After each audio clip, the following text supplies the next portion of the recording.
Kat barangay kiporkia Pertay ka ng tala Kachaba paidap jings niu suda Bad ngi im tanga jins ngeu ba Ngamju berkat no atrai Yala jing im shim tin kai Tang ban sius ba jing im jonga me sha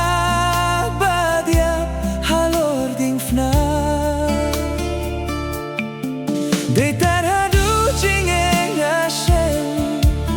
Jingele jing jinjar Kilo bajan bait jonga Kijngai ki pet nanga Imdolat lintisyo Shanongan pai sha eingan lei Dei tang haba Shamengapai Ya jing so Jing men hanga me ai Dei kas nam kodor jong me La sius pa jing im jonga Oda eingan siu keliang Ya ki jing gol pa jong me Tang sha me hi tang sha me Baro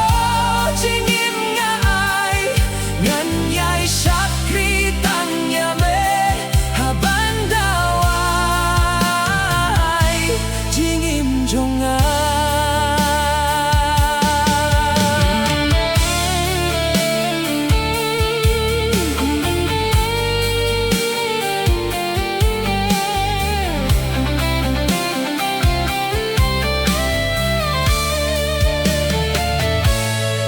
jinge pilau ai hanga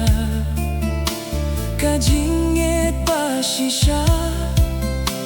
Dei tang haung Hashem yaka Kapindap tang dajing pen Wat hab deng kijing tenju Kijing e babun rukom Ngati putrai Unlam nyanga Ngan shushan